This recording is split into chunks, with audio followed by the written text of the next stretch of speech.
Holy cow, am I live? Okay, if I'm live, hopefully my friends will send me a message. But holy cow, I call upon software developers everywhere to do a better job. The GoPro interface to go live is not great. So I'm gonna go ahead and turn the camera around. I'm pulling the airplane out. We're gonna go flying. I hope this works. So I'm opening the hangar door. You can watch a forward view as I pull the plane out and get things going. Let's go flying. What do you say? Yeehaw? That's right.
All right, folks, I'm going to shut my door real quick.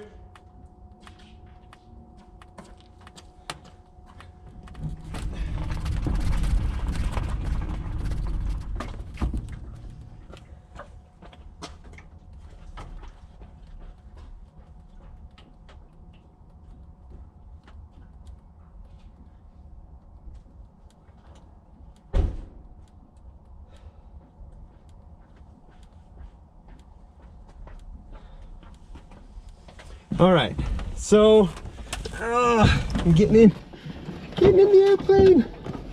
Let me get rid of this so you don't have to look at that.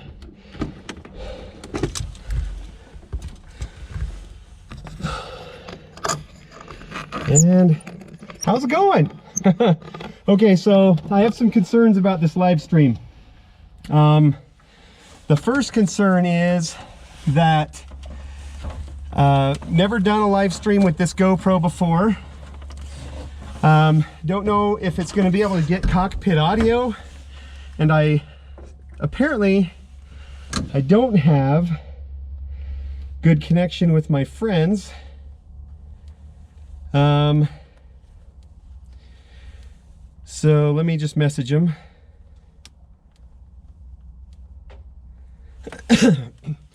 So here's the thing. If you go to youtube.com/flycory/live, if this stream is interrupted, I'm going to go ahead and just start it again, because once I plug the aircraft in so that you can get, hopefully, cockpit audio from the aircraft, well, I don't know.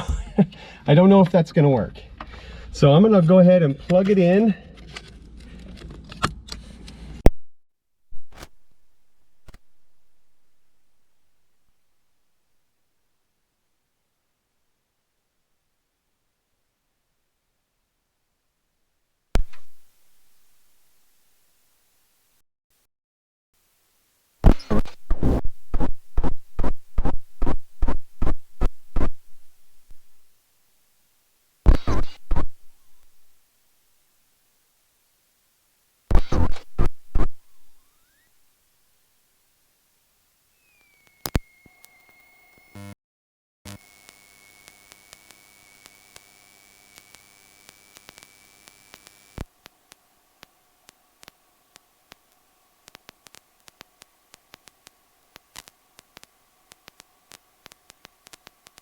All right, guys, can you hear me? I'm on the cockpit audio now. I don't know if it switched over. This is an interesting exercise in just seeing if all this stuff works. So Jason and Chris, my production guys, are gonna message me to tell me if you can hear this audio. I really hope you can. It would be so sweet. Okay.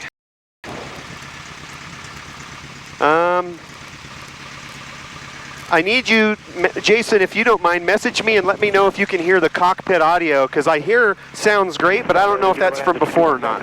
You need to tell me if it's now it sounds good with the cockpit audio or not. So the cockpit audio is... All right, guys. So questions and answers. My guys will type the questions that they select, especially if you're in Super Chat. If you do a Super Chat message, which is awesome, which means you're supporting my channel,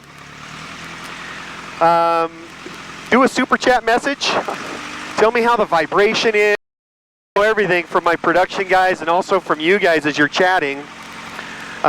When you say now, I don't know when it is, because there is a minute or two delay, Jason. But I do get it that the audio is amazing, which is awesome. I'm stoked about that. That means we're going to be able to do live streams. We're going to try and figure out like multiple camera angles. We're going to do all kinds of fun stuff. We're going to try and take it to the next level of doing an aviation backcountry pilot YouTube. And one of the things that I'm super excited about doing for everybody is like, I'm just going to take you flying right now. I don't even know where I'm going to go. I'm just going to go find a backcountry spot and land there. And it's going to be awesome. Oh, I got my buddies out working on his airplane over there today. Might stop by afterwards and say hello. So I've got to change the oil in the airplane. So really a lot of this flight today is just to get the oil warmed up. I don't like changing cold oil and waiting forever for things to kind of ooze out of the airplane. I've actually had a really bad cold for a couple of weeks, actually close to a month now. Since before High Sierra, about 3 or 4 days before High Sierra, I started getting a chest cold and cough. Bonanza 221 Bravo Delta is 6,000 feet, approximately 3 miles to the northwest, northbound South Valley. He's northwest, so he's behind us. Let me turn the camera around and show you a front view. I'm taxiing out to the runway. And I do have a filter. Let me see if I can find that filter to swap on there and throw on there for you. So you don't have to look at that propeller. And so my production guys message me and let me know if this filter does the trick. Hold on, it's not installed yet. Okay, here goes the filter. Popping this little bad boy on. All right, what do you think of that filter? Did that help out a lot at all? All right. Let's see what we got here. Okay, radio calls are good. I'm waiting for info on the filter. So I want to talk about Nick really quickly. If anybody's curious to know how Nick is doing, I did talk to Trent yesterday. I've been kind of trying to leave Nick alone and just let him kind of recover.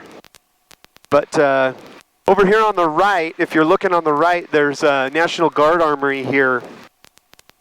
A lot of Apaches and Blackhawks that our Utah National Guard have in their inventory, and they're constantly out here making the air nice and dirty and serving our country. We sure love them here. They're great. When you need to speak in complete sentences, guys, when you're messaging me, my production guys. When you do like a 1 or 2 word comment, I don't understand the content. I'm so far ahead. So please speak in more complete sentences. All right, well, I'm sorry about the prop. Maybe if I change RPM, once I'm in the air, things might change there. All right, let me switch the view back to me. Hello. All right. Is the filter... Thank you, Paris. Is the filter too dark on me, or should I take it off? Anyway, guys, we're just going to work out some bugs. Join us for the bug workout. I've got my production guys back at the office. monitoring this, and this is our first live stream on YouTube that's that we're going to go flying. So I'm out here, I'm going to do a run-up, and so let me walk you through a run-up on the Cub. First thing I do is I basically do a cockpit, secure the cockpit, make sure there's no water bottles or anything in the pedals, make sure the windows are all latched on both sides. Those sometimes will come loose in the air. That's just how it is in this Cub. And so now that everything's secured, doors are latched, my seat belt's on, I do a pre-takeoff checklist, which consists of just doing an engine run-up, throttle up, and I actually like to go, excuse me, I'm still overcoming that cold. I like to go at about 1,700 RPM, which some Cub pilots or Carbon Cub pilots won't go that high. But I like to do the mag check at a little bit higher RPM. So right now I'm at about 1,700 RPM. I'm going to check the left mag. There should, since it's an electronic ignition system, there should be no mag drop. So now we're checking the right mag. So we switched over from right to left and now to both. Sometimes you'll see a momentary blip in the RPMs, and that's just the interruption of the contacts when you're actually actuating the switch there. Mag's checked out good. I'm going to lean the mixture a little bit, get ready to go there. Now I'm just looking for my oil temp to come up about 10 more degrees. Do an RPM throttle check here. Awesome. Everything's looking good with the Cub today. I'm stoked. I get to go flying. I haven't flown since my trip back from High Sierra because I was taking some medications that had codeine in it. And other things, like a lot of antihistamines and immunosuppressive blockers. And so I looked up on the FAA's website as to when it would be safe to fly again.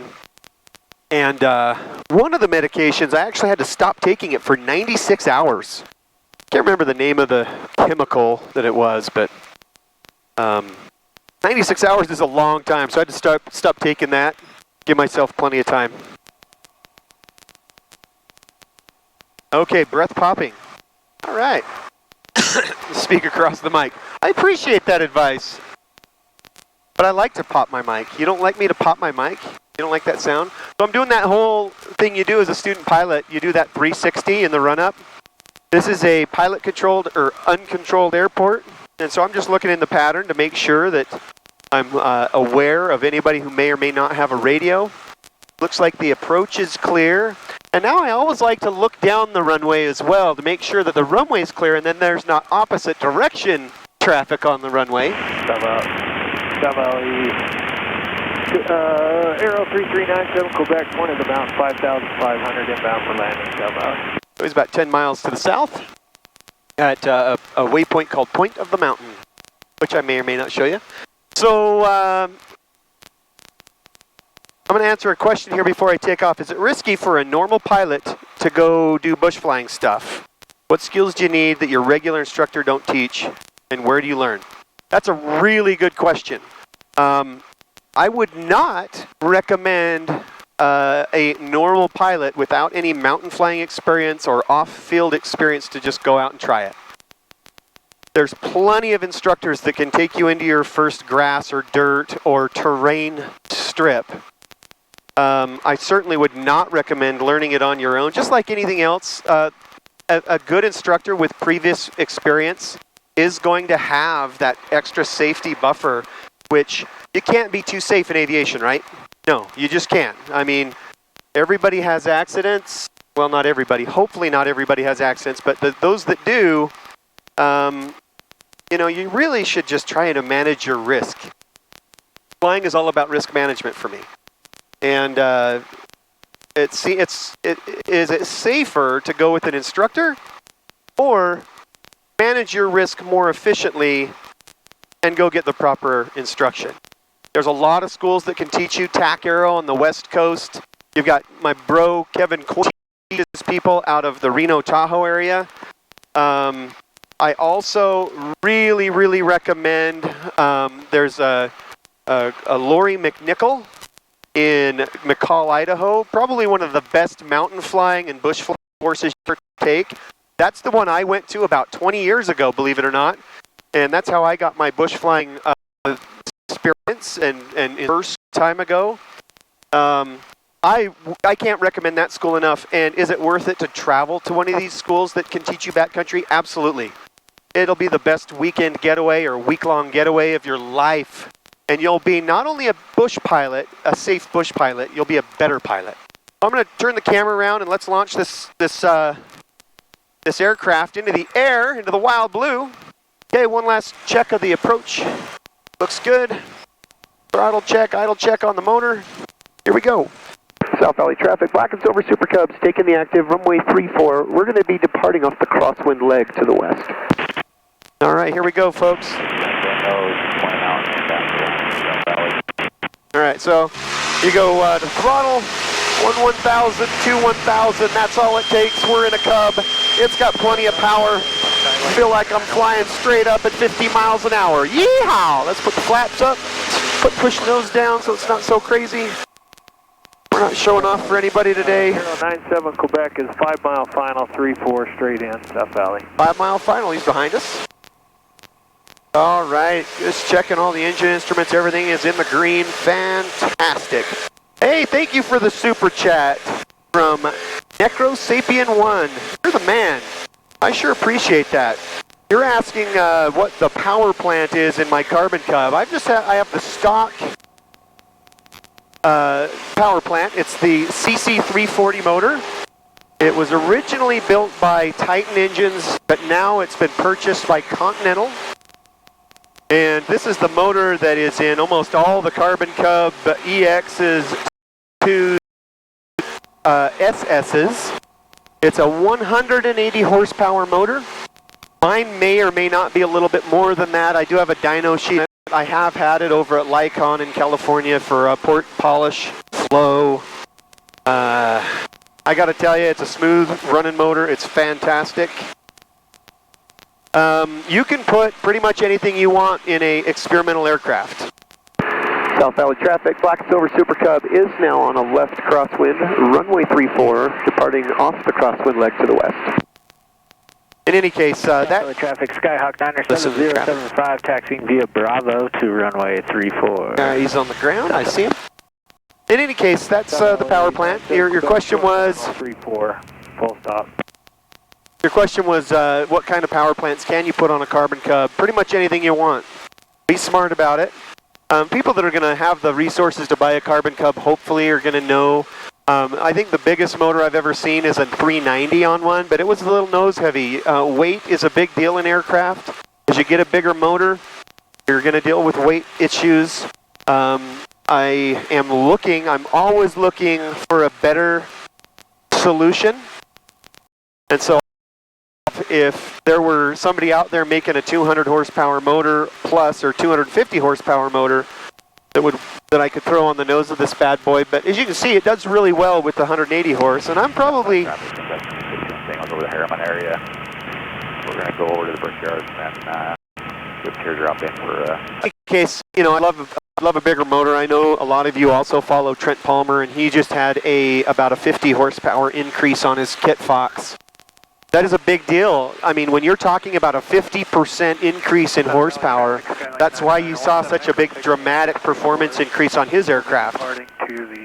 I do have on my ADSB aircraft from the right, I think it's a little higher, might be an airliner. Let me just click on him. Let me turn the camera around so you can see me for a minute so I can talk to you. We'll have a little conversation. I'm trying to, let me kind of go a little sideways here so you can kind of see behind me and me maybe. Hopefully that's not too weird of a perspective. Got the highway down there. Runway 34, taxi into the south hangar. All right, I'm still looking. Oh, I do have that traffic on my right. It looks like a Delta Embraer regional jet. Hey, thanks. All right. Hey, I sure appreciate the super chat from Tor BP. What's your question? Just thanks for answering the questions. Man, that is super cool of you, man. How awesome. I know I'm out here burning gas and having a lot of fun, and it is a lot of fun, but I sure appreciate...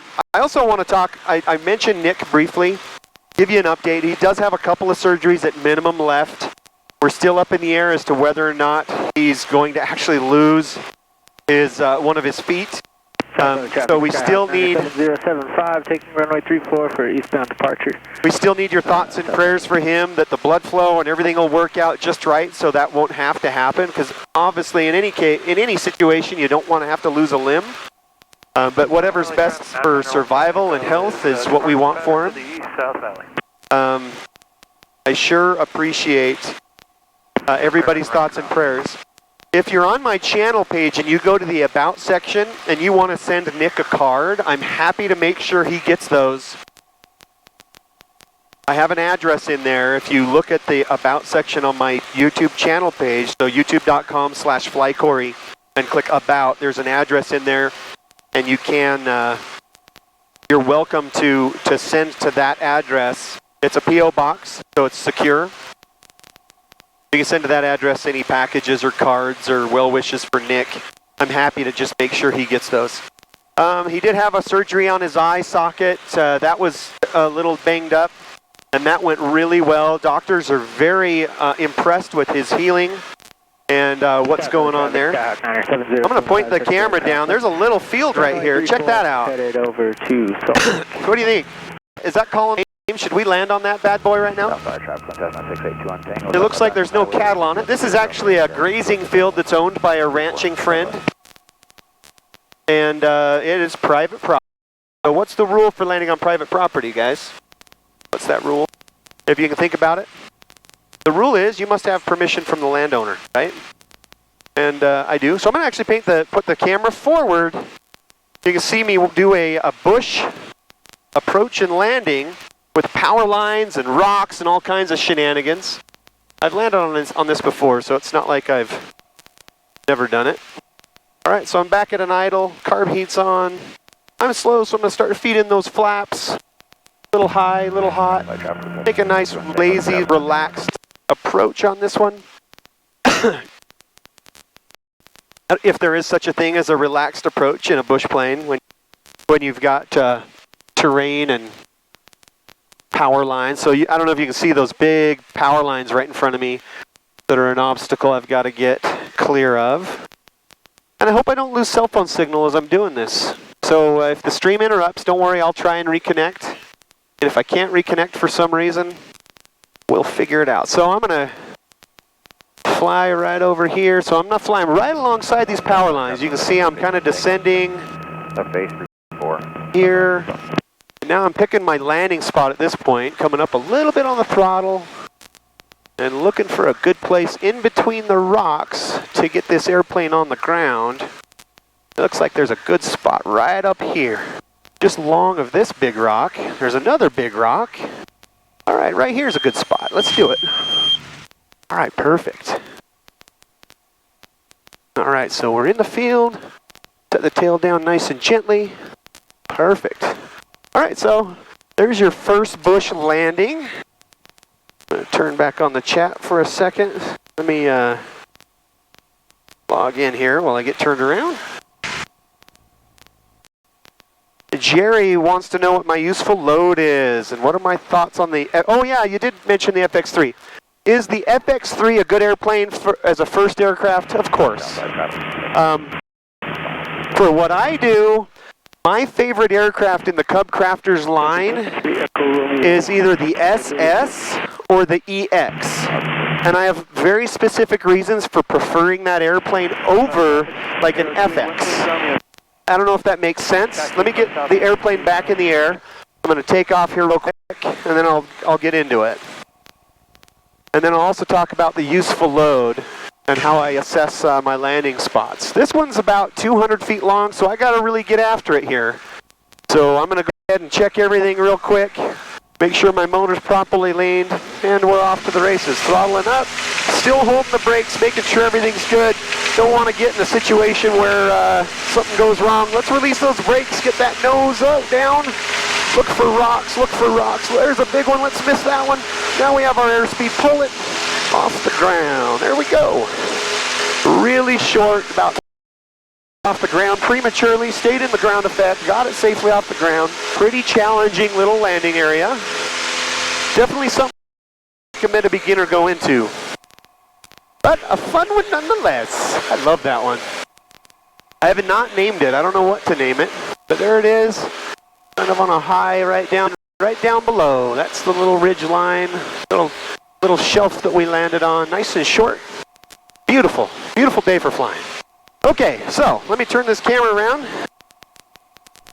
I haven't flown in a couple of weeks, and so man, I am just in hog heaven right now.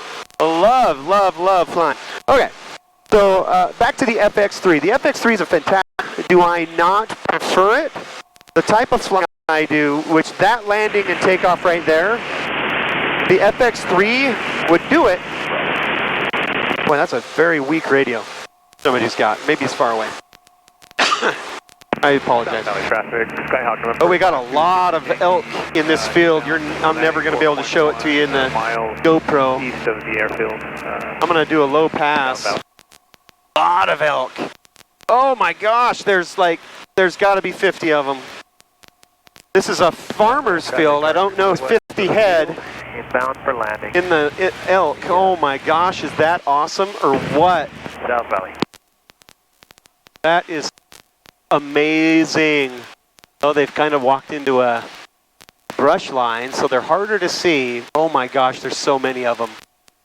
Oh, I love it. Oh my gosh, they're just eating the farmer's field. That is so cool. I don't think you can see them, but man, there's a bunch of them. I love that. That is so fun. That's the cool thing about flying out here in the West is, and anywhere. I mean, heck, I've flown the whole country and there's wildlife everywhere. I just love that kind of thing. Back to the FX3. Sorry about the distraction. It does have a 186 horsepower. I've got 180. I bet you it does a little bit better than that because Cubcrafters and the motor manufacturers are really conservative on their numbers. They're a company that's not one to fudge things. They're going to under-promise and over-deliver on their aircraft, which I think is fabulous. But I've flown the FX3. It does, you know, on paper they say it has a shorter takeoff roll. I don't agree with that. They say that it has a roll. I agree with that. Does it have more power? Maybe. It depends. Like, I'm at a high altitude, so you're going to lose power anyway. Like, my 180 horsepower at sea level motor up here, like today it might be doing pretty good. I might be doing about 160 horsepower, but in the summer I'm down 148 to 150 horsepower. It's not horrible. South Valley traffic, Skyhawk. But it's not everything. 262 Yankee, approximately 1 mile east of the airfield at southbound. All right, he's on the opposite end of the airfield. Circle around the foothills for the 45 for landing. Anyway, so, you know, I love the FX3. And I do appreciate that Cubcrafters is coming up with these models of aircraft for people that want specific things. The FX3 is a good bush plane, not a great bush plane. I take it back. I'm comparing it to my EX, which is a unbelievable, like mind-blowingly great bush plane. And so put it into context. I'm comparing it to my aircraft, which is highly modified. My wing incident's different. I've got the twist in my wing different. They call that wash in, wash out. Completely adjusted to how I like it. I got the big tires and the shocks and the tail wheel and everything. I even have a little bit bigger tail, horizontal stabilizer than the average. So I mean, mine's just different, and I'm comparing it to mine. So the FX3 is going to have a much faster cruise speed. Mean by much faster is 15 miles an hour. If I have a ground adjustable propeller on my Cub, if I pitch it for extreme, like I want to go just on a cross country like I did with my Bahamas trip, I'll pitch it to like a bunch of very good takeoff performance, which is relative, right? I can still take off in 200 feet. Whoop-de-doo. Which is terrible in my airplane because for fun, like right now I'm kind of almost fun, and I'm taking off in 150 feet, which is good. It's a good happy medium. I can do better, but who cares, right? Here's another little area I can land on. It's a little public road. But so the FX3 is going to cruise faster, but my aircraft can cruise. I can do 120 miles an hour indicated if I set my propeller up properly. Now Cubcrafters sells it with a fixed pitch propeller that's not ground adjustable, and so that's going to be a thing. Do you want to spend the $1,500 or $1,700 for the ground adjustable propeller, which I'm working with a company now to develop one. Check the messages, make sure I'm not just rambling about things people aren't interested in. All right, what about the Outback Shock Cub? Yankee is approximately 3 miles to the southwest, circling around. I've never flown the Outback Shock Cub, so I can't really have an opinion about it. I have flown several different types of Cubs. If it's a Cub, it's an awesome aircraft. I have never met a Cub I didn't like, except for they have one that's they call it the Chub Cub. The Chub Cub!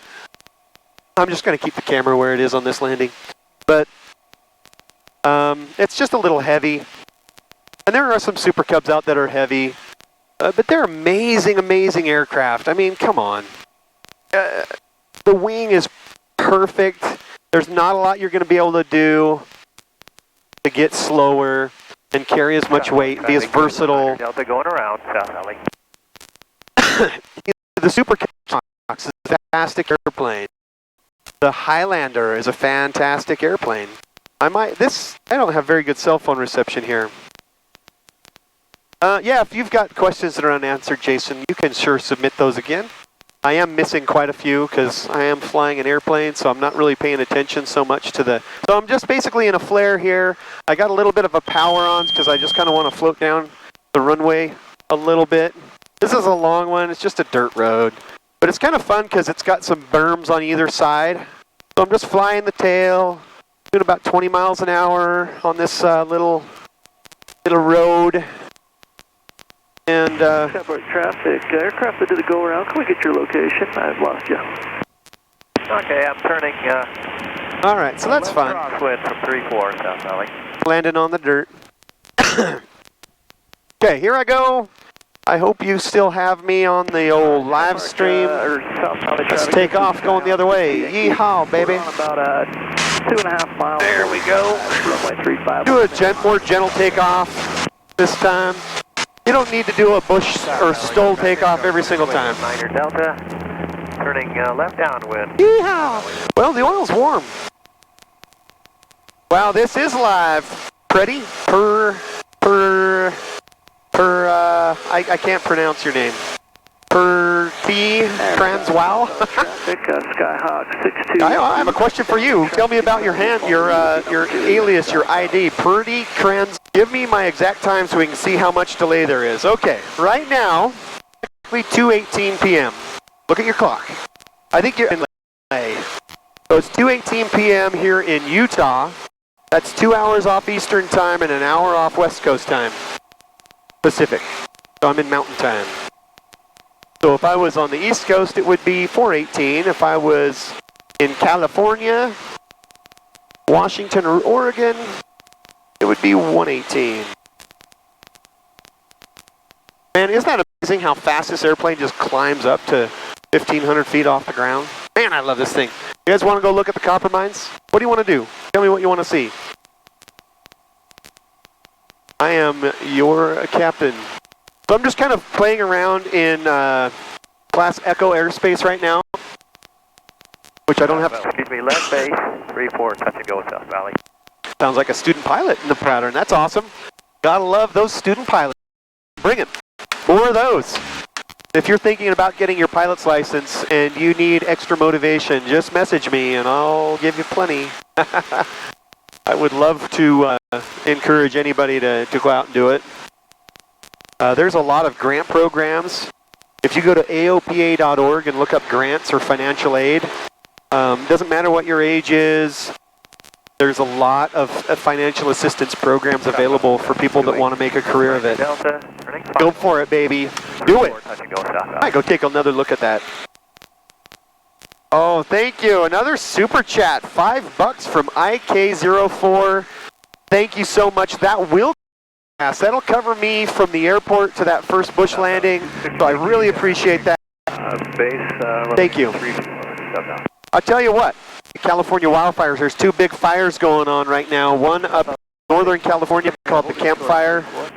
And that one has destroyed an entire town. The town of Paradise is gone. So please Google your favorite charity. I know the American Red Cross is a pretty decent one. Really encourage you. Yeah, I'll be happy to do some mountains. Echo Romeo holding short. Oh my gosh, another super chat. I appreciate that one. Is that a $20 Yankee or 20? What's NOK, Jason? It's some sort of a foreign currency. Is that African? Southside got experimental RV about 3 miles to the west and about 45 left. We just get a donation from somebody in Africa? That's awesome. Okay, so I'm going to go up a canyon and then kind of shoot down a little chute that I'm aware of. From Proto, Cory, will you do more Fly With Me Fridays? Okay, so here's the thing about Fly With Me Friday. I did the first several and they were awesome. Don't get me wrong. But now that the word is out, so to speak, I get a lot of people that message me. And so I've recorded 2 episodes now where you can tell when somebody's flown before and when somebody hasn't. Just from the reaction on camera. I mean, we got 2 cameras right in your face. We know if you've flown before, because if you've never flown before in a small airplane, you're going to have some sort of visceral reaction when the airplane takes off for the first time, or when you feel your first bit of turbulence. Like, I'm very comfortable in the airplane. You can see I'm not even holding the controls, and I'm used to it. And if somebody's used to it and they've flown before and they're just trying to get a ride, it's kind of soured me on it a little bit. Yes, I am going to do more Fly With Me Fridays. Absolutely going to do more.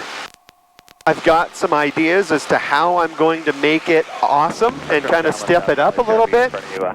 Because I think that there's only so much that people are going to want to watch of me just giving the person a ride and seeing them be like, yay, which is awesome. But I've got some ideas to maybe make it even better for everybody, including myself, to make it a rewarding experience for me, where I don't have to tell you whether people are being honest with me or not. Great, thanks. I will really appreciate that donation, that super chat from Norwegia, in Norwegian krone. That is really cool. Somebody from Norway just sent me a super chat. Thank you very much. I appreciate that.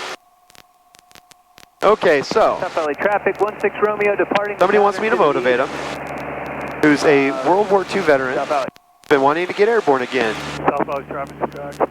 Okay, somebody said do that water skiing. Do what water skiing? South LA, November 713 Echo Romeo. You know, the whole water skiing thing is really coming in. I'll wait. kind of a, on 3-4. to me, kind of like, whatever. I don't mean to be, it looks way cooler than it is. Basically, it's like landing on a runway and dragging your wheels down a runway. So from a pilot's perspective, it's like no big from